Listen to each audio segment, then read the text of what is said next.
spent most of his life surrounded by females. He was married to my mom, Kathy, for 37 years and raised 2 daughters, Melissa and myself.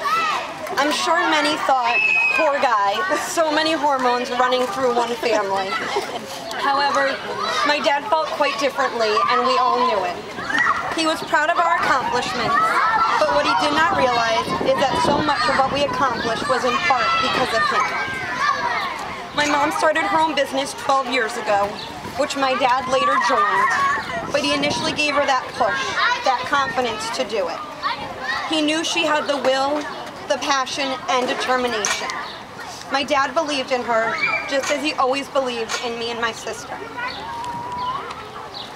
Mom, your business continues to thrive, and I hope you know that you're an inspiration to me and Melissa every day.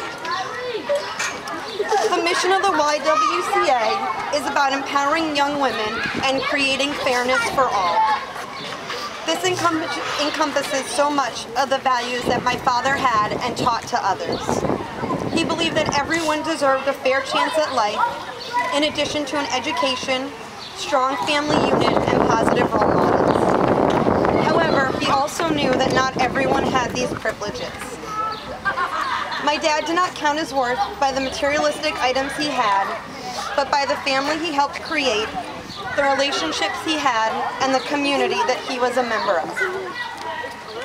He was a humble man who would never brag about his accomplishments, both in the community or in business, but would rather talk about his family or hear about his friends' children. My dad had a passion for children and believed that the strong young leadership of today will ensure the successful community leadership of tomorrow.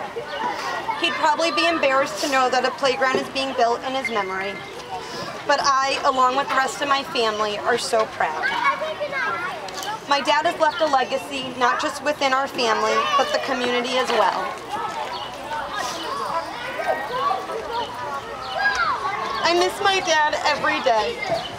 I think about him often and wish we could have another one of our father-daughter chats. However, I also realize how truly lucky and unique I am to have had the father that I did. My mom and dad created a home in which most children can only dream of, with loving parents, family dinners together, and a lot of laughter and fun. The YWCA provides a warm, caring, and inviting environment for young children to grow, play, laugh, and learn.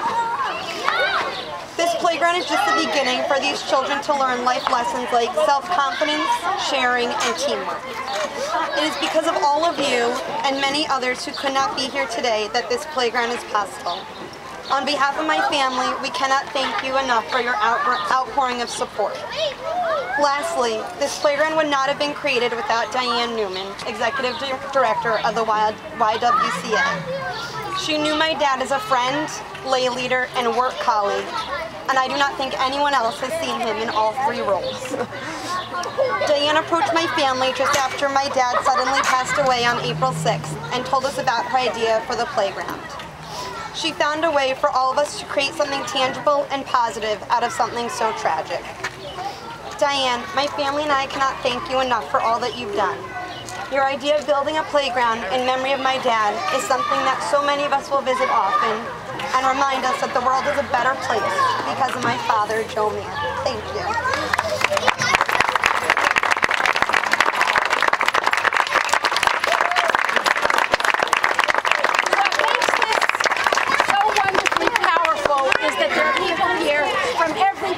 Joe's life and from every part of the YWCA. I mean, I just saw walking in the back there, Bob Pelkovitz, who's a community member who worked with Joe for the school. And over there, colleagues from Allied Signal. Would the Allied Signal people please raise your hands? Okay, well, look at this, guys. We haven't worked, there hasn't been an Allied Signal for more than 10 years. There hasn't been an Allied Signal automotive aftermarket in Rhode Island for 13, 14, whatever it is. And here we are, because we love Joe. And because that was a wonderful group of people. There are people here from Temple Emmanuel. Would you raise your hands? And people here from the Jewish Community Day School. Would you raise your hands? A lot of the same ones, right? Okay.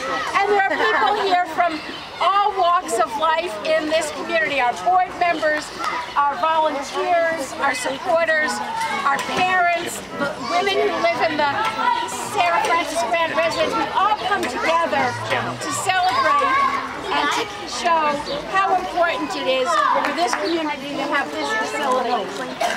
Do me two favors. Look at those before and after pictures so you'll see what really has been accomplished. And sign the board. We're going to be giving that to Kathy, and we hope that it'll serve as a reminder of today. So we have a sign-in board. Please sign your name. Indicate how you're connected if you don't think she'll recognize the name. Okay? We've got wonderful refreshments. Enjoy, and thank you all for coming.